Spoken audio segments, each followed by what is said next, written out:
Hello दोस्तों, मेरा नाम गोपाल कृष्ण है। मैं 43 ईयर ओल्ड आईटी कानपुर एलमनस हूँ। इस वीडियो में जो है मैं आपको अपने लाइफ का एक बहुत इम्पोर्टेंट सेल्फ डिसिप्लिन सक्सेस के बारे में बताने जा रहा हूँ। वो है 4 बजे या उसके पहले उठना।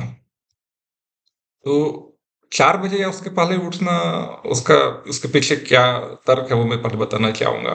फिर मेरा क्या जर्नी रहा वो भी बताना चाहूँगा। इसमें कितना सेटबैक्स आए, कैसे मैं करीब 22 साल जो है मतलब बिल्कुल फेल हो गया रूटीन बनाने में। और फिर जो है 2025 से जो है मेरा रूटीन बन गया। 11 मई 2025 एनिवर्सरी हो गई। ये 10 मई 2026 को तो एनिवर्सरी पे जो है वो मैं बना रहा हूँ वीडियो।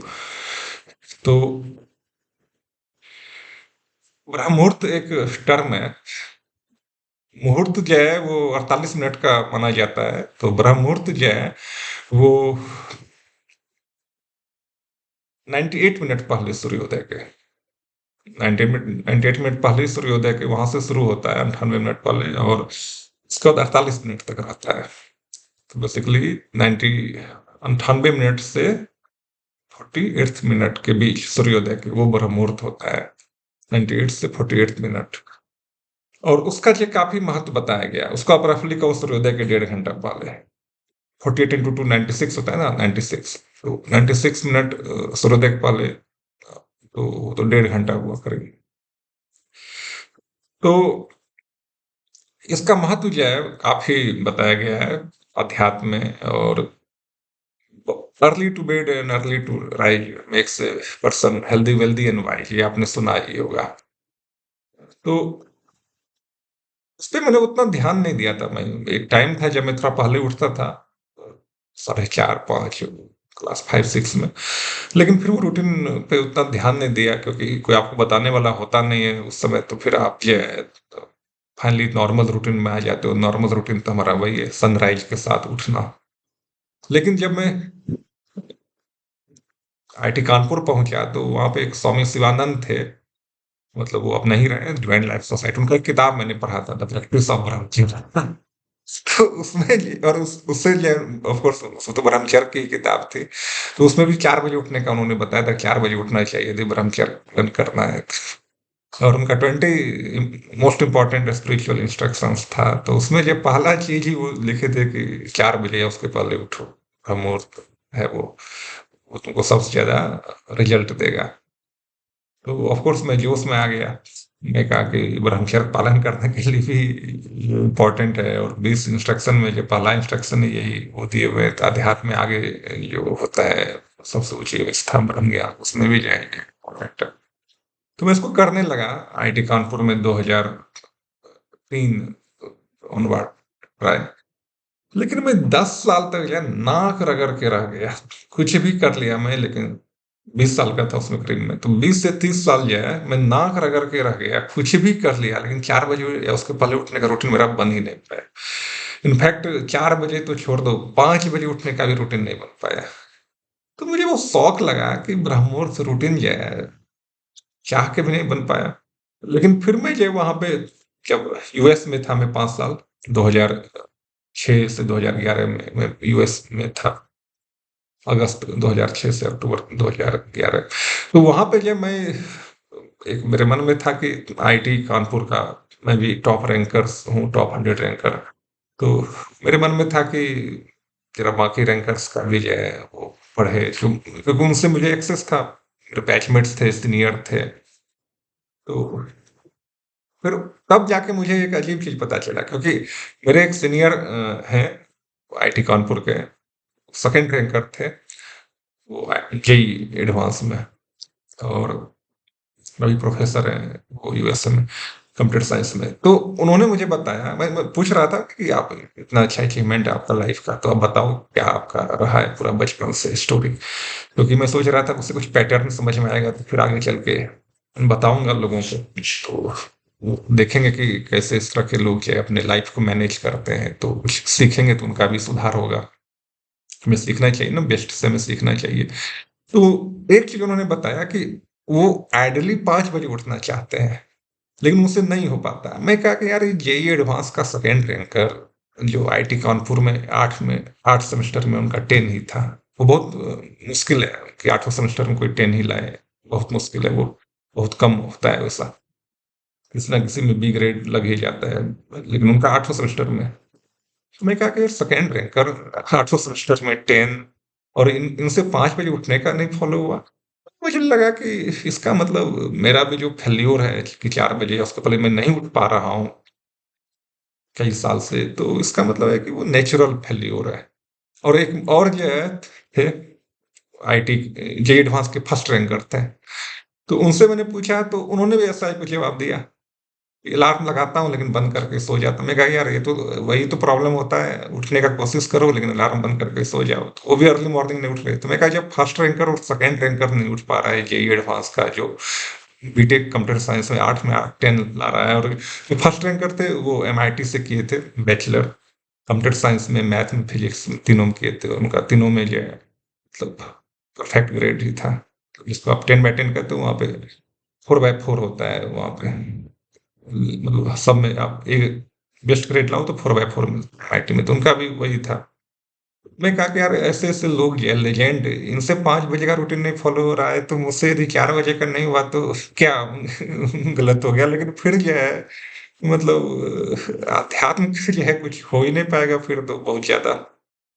क्योंकि मैं कुछ दिन उठ जाता था, ऐसा नहीं कि एक दिन भी सफल नहीं होता था, लेकिन वो ब्रेक हो जाता था। कुछ दिन उठा, 2 दिन, 3 दिन, उसके बाद फिर ब्रेक हो गया। तो वो अनुभव था मुझे, जिस दिन उठ जाता था उस दिन लगता था कि हाँ, वाक़ई बहुत शांति मिल रही है, दिन भर वो शांति रह रही है। लेकिन कंसिस्टेंटली नहीं होता था। लेकिन फिर वो जब फर्स्ट और सेकंड रैंकर नहीं कर पा रहे हैं, second ranker BTech computer science IIT Kanpur, perfect grades 10/10 8वें सेमेस्टर में, और जो फर्स्ट रैंकर थे वो bachelor from MIT math, physics और कंप्यूटर साइंस, परफेक्ट ग्रेड 4/4। जब इनसे नहीं हो रहा है 5 बजे भी उठना, तो भाई 4 बजे मैं नहीं उठ पा रहा हूँ तो क्या दिक्कत, मतलब कौन सा बड़ा नॉर्मल हो गया। तो मुझे उस समय लगा कि यार इसका मतलब है कि हमारे पूर्वज जो है कुछ मिस्टेक कर दिए हैं लगता है। वो तो ब्रह्म मुहूर्त सबको उठने के लिए कहते थे। और उसमें तक ये मुझे लिटरेचर में पता चल गया था, क्योंकि आप न्यूज़ पढ़ते हो, सोशल मीडिया पे होते हो, तो कि कुछ लोग नेचुरली अर्ली राइजर होते हैं, कुछ लोग लेट राइजर होते हैं। ये आपका बॉडी टाइप है।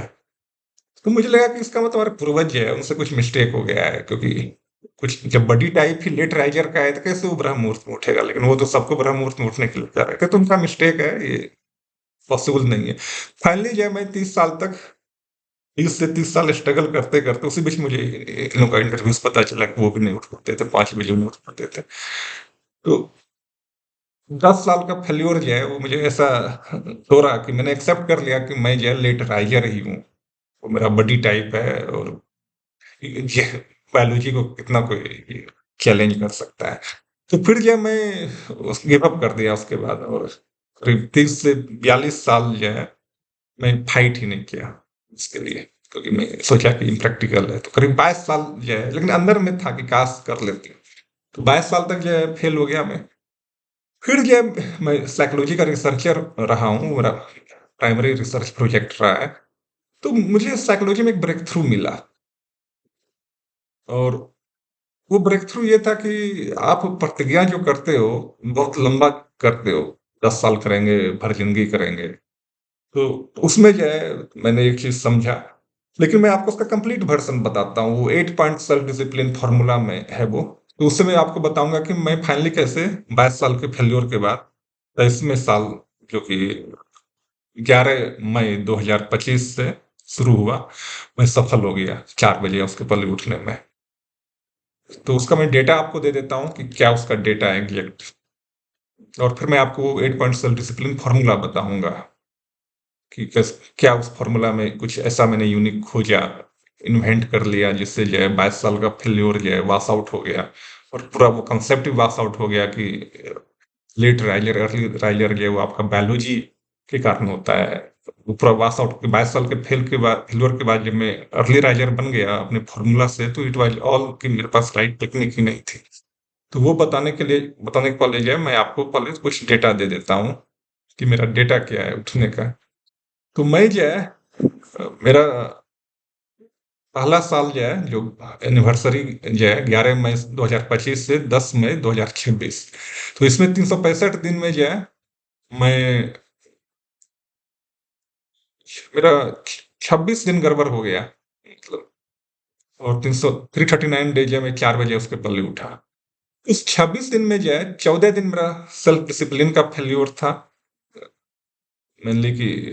और 12 दिन जो है वो बहुत कम सो पाया था मैं, क्योंकि होता है ना, रिसर्चर को ओरिजिनल आइडिया आएगा तो जग ही जाएगा, बेड टाइम फिर क्रॉस कर देगा वो, क्योंकि ओरिजिनल आइडिया आने पे जो है आपका अब किसी रूटीन के बारे में थोड़ी सोचोगे, क्योंकि नहीं उस समय आप उसको लिखोगे और प्रोसेस करोगे उस मोमेंटम को, तो हो सकता है आगे आए ही नहीं, क्योंकि ओरिजिनल आइडिया का मतलब ही है कि वो कभी नहीं आया आपको पहले। तो वो 12 दिन वैसा फेल्यूर रहा मेरा, 14 दिन जो है मेरा सेल्फ डिसिप्लिन का फेल्यूर रहा इफेक्टिवली। तो 14 + 12, 14 जेन्युइन फेल्यूर सेल्फ डिसिप्लिन का, 12 जो है वो मजबूरी रिसर्च में जो है अच्छा आइडिया आ रहा था, तो रात को लेट से सोया था तो उठ नहीं पाया और दिन में। तो ओवरऑल जो है मेरा 14 + 12 26 का फेल्योर, तो ये जो है 339/365 92.88% सक्सेस रेट रहा। इसमें जो है 2 फेज रहा मेरा। पहला फेज रहा 4, क्योंकि मैं जब 11 मई से शुरू किया तो मैं 4 बजे सोचा मैं 4 बजे उठूं। तो 11 मई से जो 14 जून 2025, ये 35 दिन में जो है मैं 34 दिन उठ गया 4 बजे। एक दिन गड़बड़ हुआ था, क्योंकि वो चार स्मार्टफोन जो है वो डिस्चार्ज हो गया था, मतलब उसको चार्जिंग मोड में नहीं लगाया था मैं, और उसका बैटरी डिस्चार्ज हो गया था। तो एक दिन वो फेल्योर, उसको आप सेल्फ डिसिप्लिन का फेल्योर कहो। तो उस 35 में जो है 34/35 97.14। और उसके बाद जो है मैं दूसरा फेज में जो है मैं 15 जून 2025 से चला है, क्योंकि मैं अब मेंटेन कर रहा हूँ। अब वो था कि हम 3 बजे शिफ्ट कर गया मैं, 3 बजे, उसके पहले मतलब कि 3 बजे का अलार्म है, लेकिन अब उसके पहले ही नींद टूट गया, आधा घंटा 45 मिनट में भी नहीं आया तो फिर उठ जाता हूँ उसके पहले भी। तो वो 3 बजे उठने का जो है मेरा 15 जून से चला। उसमें जो है मुझे 25 दिन का फेल्योर मिला, जिसमें 13 दिन सेल्फ डिसिप्लिन का फेल्योर था, इंटरनेट पे फालतू टाइम बर्बाद करने से जो होता है। 12 दिन ये जेन्यून रीजन था, ओरिजिनल आइडिया के कारण ये कम सोया।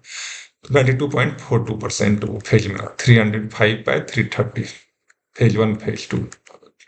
लेकिन इसमें एक चीज है जिससे मुझे लगता है कि आई हैव डन इट, जो कि बहुत स्पेक्टेकुलर लगेगा आपको। मैं ये दिसंबर जनवरी में, जो सबसे ठंडा महीना होता है इंडिया में, उसमें भी मैं जो है 31/31 डे 3 बजे उठा हूँ 2026 में। और उसके पहले जो है दिसंबर, जो दूसरा सबसे ठंडा महीना होता है, उसमें मैं 3 बजे उठा हूँ 31/31 डे।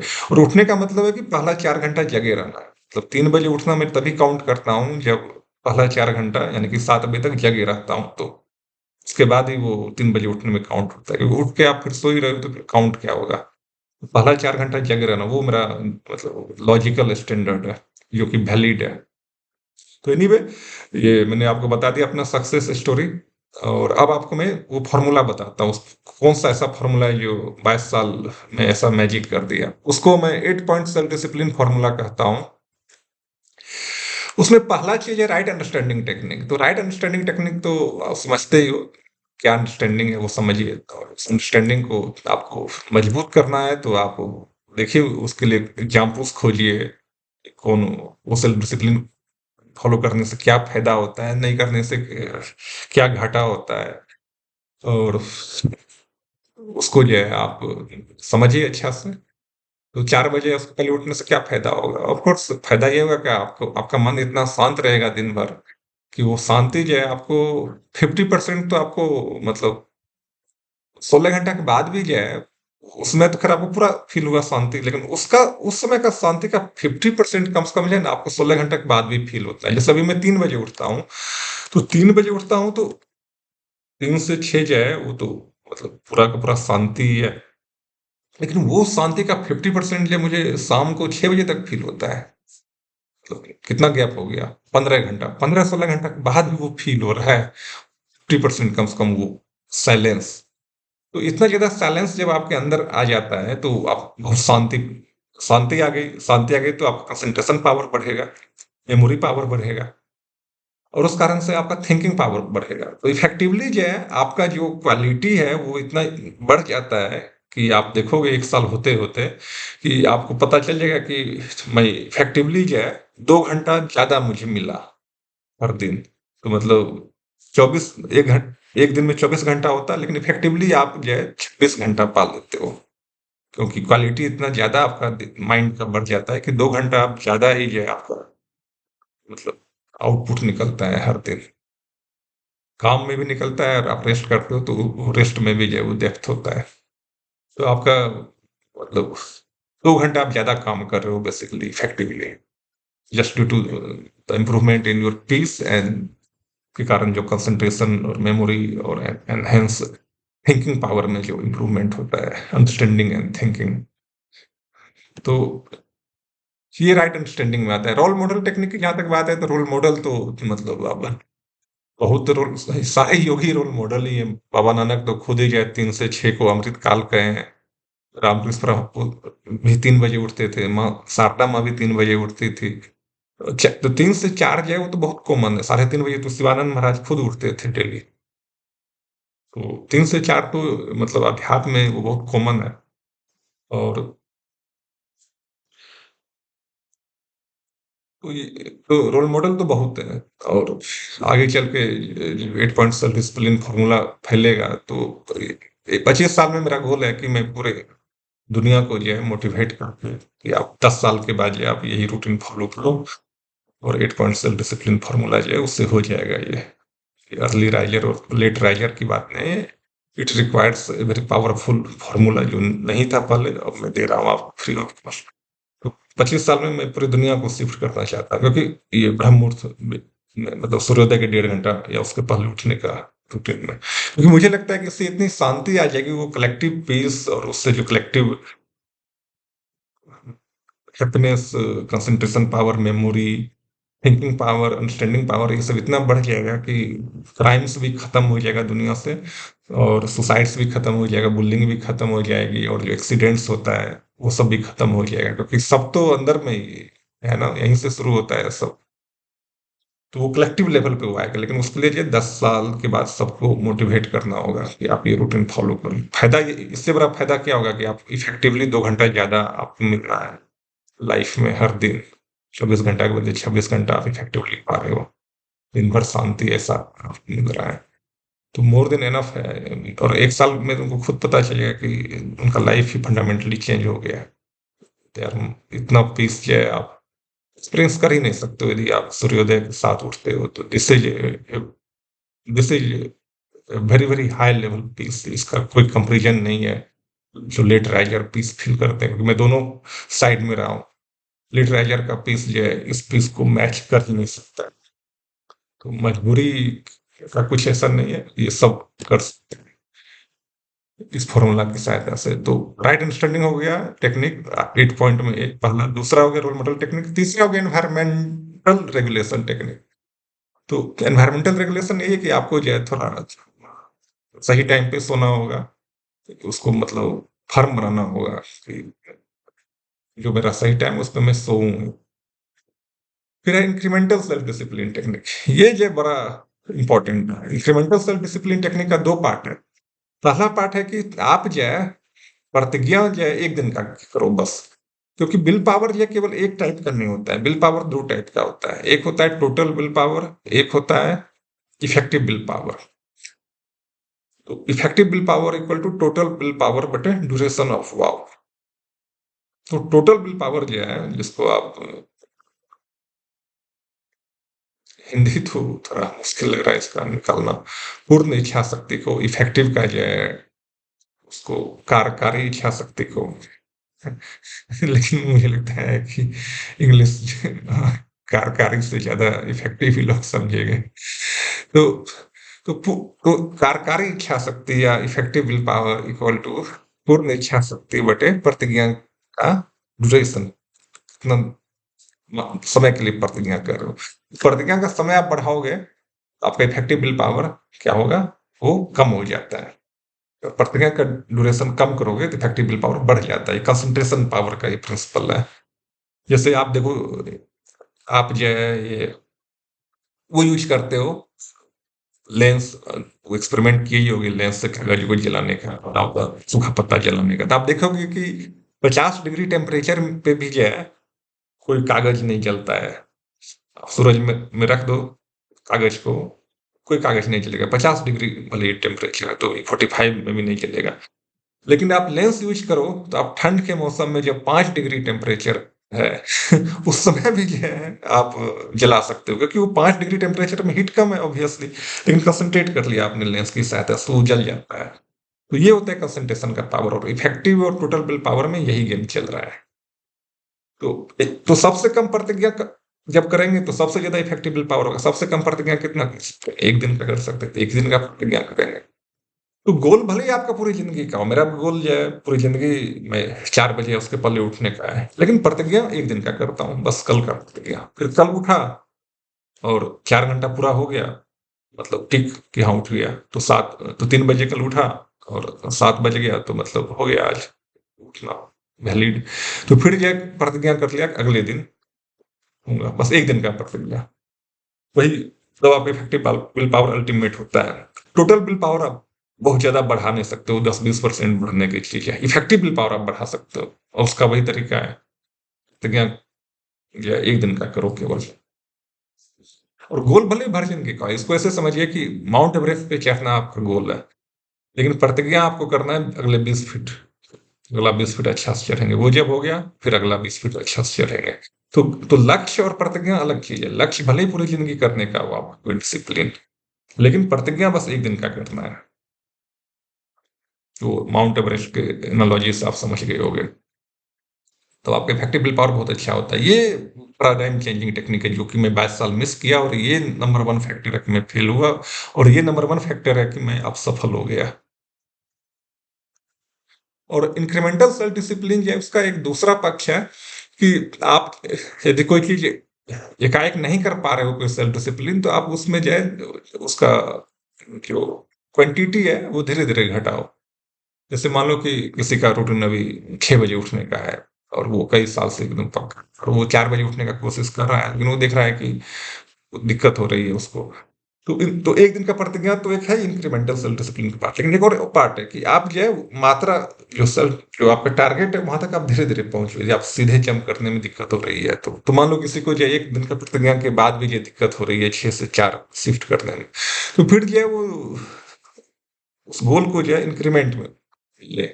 अभी 6 बजे सो रहे हो तो आप एक सप्ताह जो है 10 मिनट पहले सो के देखो, फिर वो जब हो जाए स्ट्रॉन्ग तो फिर अगला सप्ताह जो 10 मिनट और पहले सो के देखो।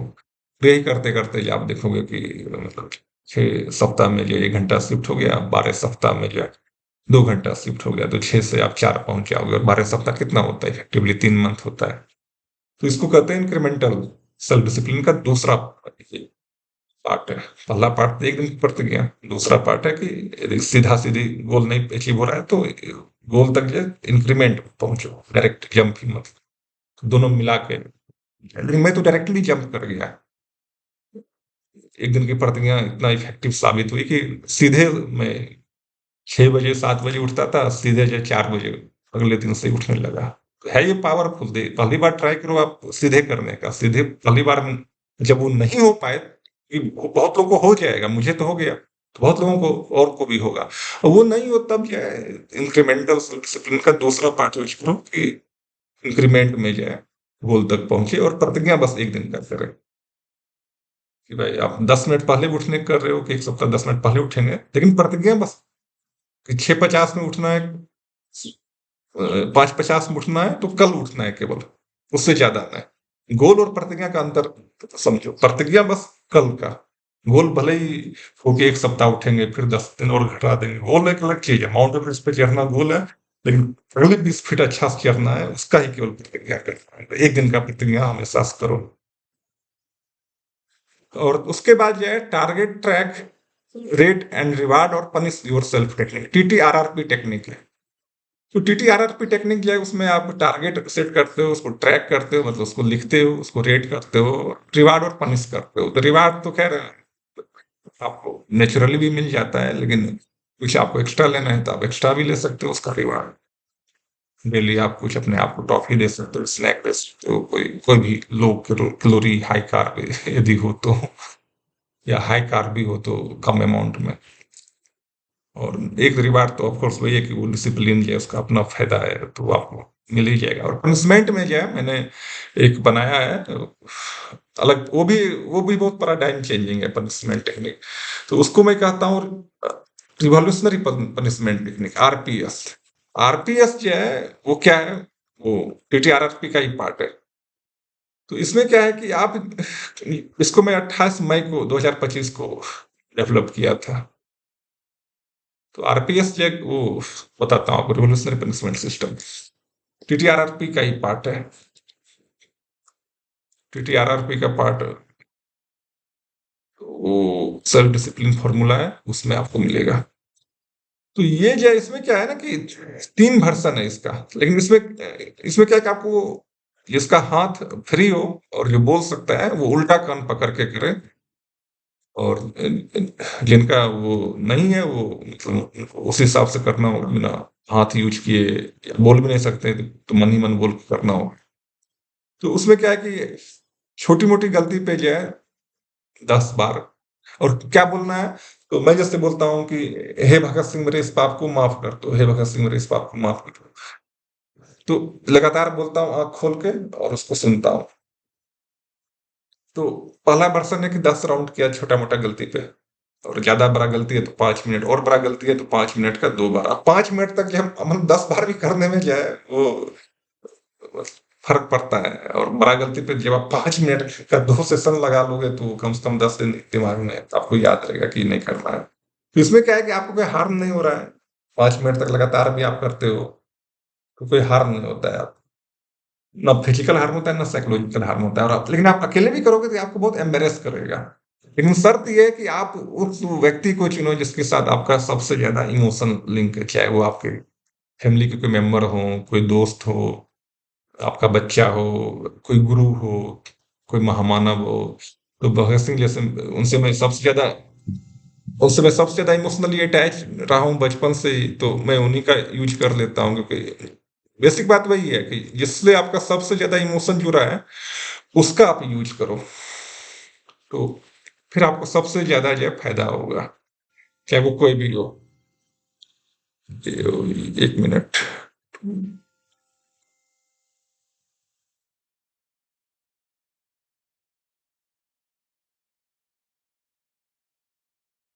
हाँ, तो मान लो भाई नहीं उठ पाया, तो वो तो मेरा बहुत बड़ा फेल्योर है ना, तो फिर ये 5 मिनट तक जो है बोला, हे भगत सिंह मेरे इस पाप को माफ़ कर दो, हे भगत सिंह मेरे इस पाप को माफ़ कर दो। आँख खोल के उसको सुना, मुँह से बोलना है, आवाज़ निकले उस पाप को सुनाई दे। या बोलने में सक्षम हो तो मुँह से बोलना है, और छूने में सक्षम हो तो उल्टा कान पकड़ के, क्योंकि एम्बैरेसिंग लगेगा, और वो इम्पोर्टेंट चीज़ है। क्योंकि सबसे इमोशनल आदमी इसलिए क्योंकि, और भी सबसे ज़्यादा एम्बैरेसिंग तब लगेगा अपने रोल मॉडल को जो है निराश कर दिया। तो हे भगत सिंह मेरे इस पाप को माफ़ कर दो, हे भगत सिंह मेरे इस पाप को माफ़। 5 मिनट का टाइम लो, मतलब फिर 5 मिनट का और गैप ले लेता हूँ, क्योंकि हाथ थोड़ा 5 मिनट में तो दुख ही जाएगा हल्का-सा। फिर 5 मिनट का गैप के बाद ये 5 मिनट और कर लेता हूँ, क्योंकि बहुत इम्पोर्टेंट डिसिप्लिन है, 5 मिनट का 2 सेशन। एक्सट्रीमली इम्पोर्टेंट नहीं है, बट मतलब हाईली इम्पोर्टेंट है तो 5 मिनट का 1 सेशन, और मीडियम इम्पोर्टेंस का है तो बस 10 राउंड। तो वो तो आपको खुद ही मतलब प्रकृति समझना पड़ता है। तो ये 8 पॉइंट ये बहुत ही पावरफुल है, ये मतलब इसका गज़ब फ़र्क पड़ता है। और उसके बाद जो है, तो राइट अंडरस्टैंडिंग हो गया, रोल मॉडल टेक्निक हो गया, एनवायरमेंटल रेगुलेशन टेक्निक हो गया, चौथा इंक्रीमेंटल सेल्फ डिसिप्लिन टेक्निक हो गया, 5वां target, track, rate and reward और फिनिश योरसेल्फ टेक्निक हो गया। जिसका एक पार्ट है revolutionary punishment system, punish part. तो 5 हो गया। अब छठा क्या है कि छठा होता है 4 पॉइंट फ़ॉर्मूला। वो 4 पॉइंट फ़ॉर्मूला जो है वो फालतू विचार हटाने के लिए होता है। तो उसका इसमें कोई आवश्यकता नहीं होता है, क्योंकि आप तो सो रहे हो ना, उसका बाकी सेल्फ डिसिप्लिन आपको आवश्यकता पड़ेगा। जैसे आपको कंप्यूटर और इंटरनेट पे टाइम बर्बाद नहीं करना है, आपको गुस्सा पे कमांड करना है, तो वो सब में वो काम आएगा। तो उसका इसमें काम नहीं आएगा, और 4 पॉइंट जो फ़ॉर्मूला है मेरा फालतू विचार हटाने का, उसका मैं आगे वीडियो बनाऊँगा अलग से। फिर 7वां होता है reporting successes and failures to your accountability partner और ग्रुप टेक्निक। तो कोई अकाउंटेबिलिटी पार्टनर आप बनाओ या ग्रुप बनाओ और उसको हर दिन रिपोर्ट करो कि भाई हाँ, आज 4 बजे उठने का बनाया और 4 घंटा बाद बोल दो कि हाँ, आज उठ गया हूँ कन्फर्म, और इतना दिन हो गया, इतना परसेंट सक्सेस हो गया, इतना दिन में इतना परसेंट सक्सेस है। तो वो क्या होगा कि आपको अच्छा लगता है और मोटिवेशन देता है एक्स्ट्रा कि हाँ, मैं तो अकाउंटेबिलिटी पार्टनर को बताऊंगा, फिर कर लिया, फिर कर लिया। तो खुशी होती है, और जो चीज़ से खुशी होती है वो चीज़ आप और भी ज़्यादा सहयोग देता है काम करने में। तो खुशी तो बहुत सबसे बड़ी चीज़ है ना। तो वो अकाउंटेबिलिटी पार्टनर, और नहीं होने पे एम्बैरेसमेंट भी फील होगा। हालाँकि तो इसके बिना भी आप कर लोगे, क्योंकि वो रिवॉल्यूशनरी पनिशमेंट सिस्टम ऐसा पावरफुल है कि वो अकाउंटेबिलिटी पार्टनर से भी ज़्यादा एम्ब्रेस कर देता है। तो बिना इसके भी आप कर लोगे, लेकिन फॉर सेक ऑफ कंप्लीटनेस इसको ऐड किया गया है। मैं खुद इसको यूज़ नहीं कर रहा हूँ अब अकाउंटेबिलिटी पार्टनर, लेकिन ये एक है, ये भी एक टेक्निक जो 8 पॉइंट सेल्फ डिसिप्लिन फॉर्मूला में इंक्लूडेड है, और ये भी जो है हेल्प करता है। लेकिन बिना इसके भी आप कर लोगे, वो रिवॉल्यूशनरी पनिशमेंट सिस्टम जो है उसका इतना पावर है, और बाकी जो है एक दिन का प्रतिक्रिया, इसका ये 2 जो है सबसे पावरफुल चीज़ है इसमें। इसी 2 कारण जो मेनली हुआ है। और उसके बाद है फिजिकल प्रैक्टिस टेक्निक। तो फिजिकल प्रैक्टिस टेक्निक जो है वो 8वां पॉइंट है। उसमें होता है कि जो डिसिप्लिन थोड़ा फिजिकल नेचर का है उसमें थोड़ा फिजिकल प्रैक्टिस कर लो। तो अब सोने के मामले में क्या है कि अब अलार्म बजे तो उठना है आपको, तो जनरली तो आप उठ जाओगे एक दिन की प्रतिज्ञा में। कभी-कभी मान लो ये होता है कि आप जो है बहुत लेट सोए, या फिर आपका जो है उठने का टाइम और ज़्यादा शिफ्ट हो गया। मतलब आपको, जैसे आप 4 बजे उठते हो, लेकिन उस दिन आपको मान लो 12 बजे उठना है, क्यों? कि आपको जो है 2 बजे ट्रेन पकड़नी है, ऐसा हो जाता है ना सिचुएशन। तब एकाएक आप ऐसा शिफ्ट कर रहे हो, तो रिस्क है ना, उठे कि नहीं उठे, अलार्म बंद करके कहीं सो ना जाए, तो उस समय क्या करें? तो उसके लिए फिजिकल प्रैक्टिस टेक्निक, कि आप सोने के पहले जो है 20 बार के करीब, 15 या 20, 15 से 20 बार आप प्रैक्टिस कर लो। आप लाइट ऑफ किए, सो गए, 1 मिनट आगे का अलार्म लगाए, अलार्म बजा, उठ के बंद किए और बाथरूम गए, लाइट ऑन हुआ, फिर वापस आए। इस तरह आप यदि 15 बार कम से कम प्रैक्टिस कर लोगे, तो भले ही आप 2 घंटा बाद ही उठ रहे हो ट्रेन पकड़ने के लिए या एरोप्लेन पकड़ने के लिए, लेकिन वो प्रैक्टिस जो आपने पिछले दिन किया है 15 से 20 बार, वो आपको जो है वो प्रॉब्लम सॉल्व कर देगा कि उठ के बंद करके सो रहे हैं, क्योंकि 2 घंटा बाद ही उठना पड़ रहा है, 3 घंटा बाद ही उठना पड़ रहा है। तो वो सॉल्व कर देता है, वो तो फिजिकल प्रैक्टिस टेक्निक है। तो यही चीज़ है। और फाइनली स्लीप फॉर्मूला जो है, वो मैं थोड़ा-सा शॉर्ट में बता देता हूँ। स्लीप फॉर्मूला पे अलग से भी जो है मैं वीडियो बनाऊँगा। तो स्लीप फॉर्मूला जो है वो मेरा चेंज होता रहा है, क्योंकि वो भी एक इम्पोर्टेंट चीज़ है। लेकिन उसमें अभी जो मैं कर रहा हूँ, जो लेटेस्ट मेरा है, जो कि ऑफ कोर्स बेस्ट है, क्योंकि आप इम्प्रूव करोगे तो लेटेस्ट आपका बेस्ट ही होगा।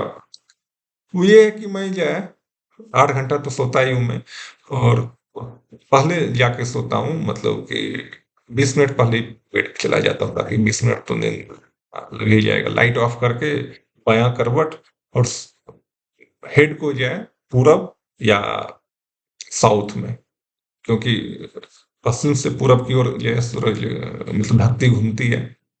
तो पूरब दिशा में करने से जो है आप मोशन के अलोंग रहते हो, तो थोड़ा ज़्यादा रेस्टफुल स्लीप होगा आपको। साउथ इसलिए होता है क्योंकि नॉर्थ में नॉर्थ पोल है अर्थ के, अर्थ का भी तो एक मैग्नेटिक फील्ड है।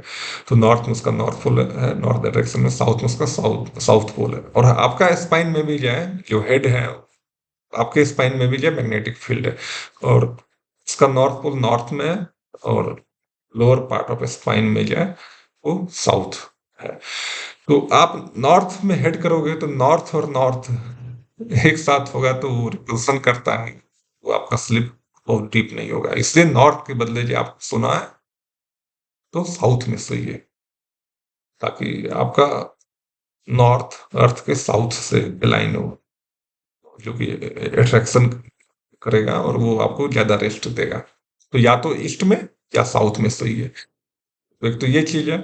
और बाएँ करवट करके लाइट ऑफ करके मोबाइल को जो है 3-4 फीट दूर रखिए, ताकि उसके रेडिएशन से भी आपका नींद खराब ना हो। 3-4 फीट दूर एरोप्लेन मोड में रख सकते हैं तो एरोप्लेन मोड में, और वो बेस्ट है, या फिर डोंट डिस्टर्ब मोड में इसमें आप कुछ लोगों को ऐड कर दो, इमरजेंसी कॉन्टैक्ट्स जो है, बाकी आपको फ़ोन नहीं कर पाएगा कि इमरजेंसी कॉन्टैक्ट्स के लिए रखो वो।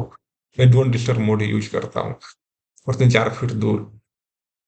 और उसके अलावा जो है, जब आप अगले दिन उठो तो पहला 4 घंटा नहीं सोना, चाहे जो हो जाए। 4 बजे उठे तो 4 से 8 बिल्कुल नहीं सोना है, चाहे जो हो जाए, जागे रहना है। तो नहीं तो आपका जो है रूटीन खराब हो जाएगा ना फिर। वैसे भी वो तो 4 बजे उठने में तो डिसिप्लिन का तो वही मतलब है ना कि उठने के बाद 4 घंटा जगे रहे तभी तो उसको उठना कहते हैं। तो इसी तरह आप जो है 4 घंटा जग जाओ, चाहे कुछ भी हो जाए। रात को होता है ना कभी-कभी कम नींद आती है, नींद उतना अच्छा से नहीं आती है, तो भी आप पहला 4 घंटा मत सोओ। और उसके बाद जो है बेड टाइम के 4 घंटा पहले भी मत सोओ, क्योंकि फिर आपका अगले दिन रिदम खराब हो जाएगा। वो एडिनोसाइन एक मॉलिक्यूल है, उसका फ़र्क पड़ता है। एडिनोसाइन जब आपका बढ़ जाता है, एटीपी एडिनोसाइन ट्राइफॉस्फेट जो है वो बेसिक मॉलिक्यूल है एनर्जी लिबरेट करने के लिए हमारे हर सेल में, तो उसके उसको यूज़ किया जाता है और एडिनोसाइन मॉलिक्यूल इंक्रीज होता है। तो वही जब दिन भर इंक्रीज हो जाता है, तो फाइनली रात को जो है वो नींद में आपको हेल्प करेगा। लेकिन उसके लिए जो आपको बेड टाइम के 4 घंटा पहले भी नहीं सोना है, उठने के 4 घंटा बाद भी नहीं सोना है। तो उसके बीच का जो ड्यूरेशन है, जैसे मैं जो है मेरा जो है 7 से 3 है, तो मैं जो है 3 से 7 पहला 4 घंटा भी मैं बिल्कुल नहीं सोऊँगा, तभी तो मेरा 3 बजे उठने का होगा ना वैलिड। और बेड टाइम के 4 घंटा पहले भी नहीं सोऊँगा, चाहे जो हो जाए, यानी कि 3 से 7 भी नहीं सोऊँगा। तो अब मुझे नींद चाहिए तो बेसिकली मैं 7 बजे मॉर्निंग से 3 बजे आफ्टरनून, इसके बीच में मैं नैप लूँगा। और नैप जो है 30 मिनट से ज़्यादा नहीं लिया जाता है। एक बार में बस 30 मिनट, फिर उठ गए और चाहिए फिर जाके 30 मिनट और नैप ले लो। लेकिन आप विकिपीडिया पे देखोगे नैप का, एक होता है 26 मिनट नैप, तो नासा नैप भी उसको कहते हैं, वो बेस्ट माना जाता है। मैं वही रिकमेंड करूँगा, मैं भी वही लेता हूँ। तो आपको यदि नैप चाहिए तो बेड टाइम के 4 घंटा पहले तक, और स्टार्टिंग फ्रॉम मॉर्निंग में जो राइजिंग वेकिंग वेकिंग टाइम है उसके 4 घंटा बाद। इस गैप में आप जो है 26 मिनट का जितना नैप चाहिए आप लेते रहो, ताकि आपका जो है अगले दिन सही टाइम पे स्लीप आ जाए। और सोने वक़्त जो है एक टेक्निक करके सो बेस्ट है, वो है reverse counting with every inhalation. तो आप साँस लिए, नॉर्मल साँस, उसमें कोई कंट्रोल नहीं करना है, नॉर्मल इन्हेलेशन और एक्सहेलेशन। तो साँस लिए तो बोलो 50, 50 से 1 ठीक है, reverse counting with every inhalation. छोड़े तो कुछ नहीं, क्योंकि छोड़ने वक़्त थॉटलेस होना है, केवल रिलैक्सेशन। फिर लिए 49, छोड़े तो कुछ नहीं, फिर लिए तो 48, छोड़े तो कुछ नहीं, करते-करते 1 तक आए, 1 के बाद जो है फिर 50 पे चले गए, फिर लिए तो 50, छोड़े तो कुछ नहीं, फिर लिए तो 49, छोड़े तो कुछ नहीं बोलना है। करते-करते मन ही मन बोलना है ये, करते-करते फिर 1 पे आए। बीच में भूल गए, तो भी जो है 50 पे चले जाना है बिना कोई परेशानी के। सोचना नहीं है कि भूल गए तो भूल गए, क्यों नींद आएगा तो बीच में भूलोगे ही, तो नींद आने का वो साइन है कि नींद आ रहा है आप, और यही करते-करते सो जाओ। तो ये बेस्ट टेक्निक। और यदि आपको 30 से 45 मिनट अंदाज़ हो गया है कि 30 से 45 मिनट लेटे ही हैं, नींद नहीं आ रहा है, तो फिर क्या है 30 से 45 मिनट तक आपको नींद नहीं आए ये करके भी, reverse counting with every relation, तो उठ के जो है अपना रियल काम करो पूरे। नहीं आ रहा है नींद तो नहीं आ रहा है, होता है कभी-कभी सबके साथ, तो आप रियल काम करो और तब तक करो जब तक जो है फिर खुद ही आपको बहुत ज़्यादा नींद ना आने लगे। जब बहुत ज़्यादा नींद आने लगे फिर बेड पे जाओ, reverse counting with every relation करते हुए सो जाओ। अब रात को चूँकि कम सोओगे और उठ गए 4 बजे उसके पहले, तो 4 घंटा तो आपको जगे रहना है, तभी तो वो मॉर्निंग में आएगा ना। और 4 घंटा बाद जो है फिर आप 26 मिनट का नैप जितना लेना है ले लो, और वो जो है बेड टाइम के 4 घंटा पहले खत्म कर देना है, ताकि एडेनोसाइन जो है वो आपके अंदर अच्छा खासा हो, ताकि आपका जो है अगले दिन जो है स्लीप आ जाए टाइम पे। तो ये जो है ओवरऑल फ़ॉर्मूला है, और आपको जो भी क्वेश्चन है आप उसको पूछिए और मैं उसका जवाब दूँगा। कोई भी कन्फ्यूज़न है वो पूछिए। और जब मेरा डॉक्यूमेंट्स जो राइटिंग पार्ट है वो कंप्लीट हो जाएगा, तो फिर उसको जो है मैं उसका लिंक भी दे दूँगा। क्योंकि अभी बहुत बिज़ी हूँ, रिसर्चर हूँ, आप जानते हो कितना बिज़ी हूँ। आज तो रेस्ट डे है मेरा, 13 दिन काम करने के बाद सेकंड संडे को रेस्ट लेता हूँ। तो आज ये वीडियो बनाया एनिवर्सरी तो मेरा सोचिए ये 11 मई को हुआ ना और वीडियो देखिए 24 मई को बना रहा हूँ 13 दिन बाद क्योंकि रेस्ट डे में ही बनाऊंगा ना क्योंकि बिजी रहता हूँ मैं 13 दिन काफी काम में। तो हर क्वेश्चन को पूछिए और 10 साल के बाद जो है मोटिवेट कीजिए सबको ये रूटीन केवल फायदा होगा और इतना फायदा होगा कि मन बहुत शांत रहेगा 2 घंटा आपका इफेक्टिवली ऐड हो जाएगा हर दिन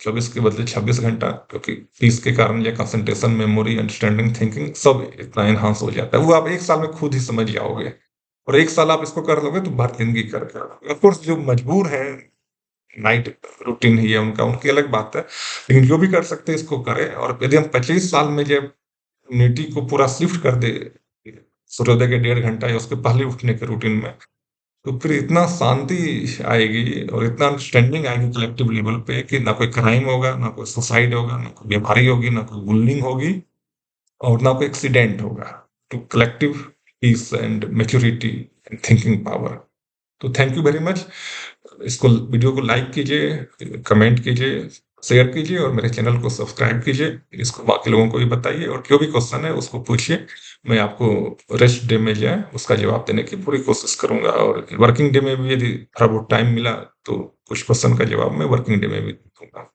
thank you very much bye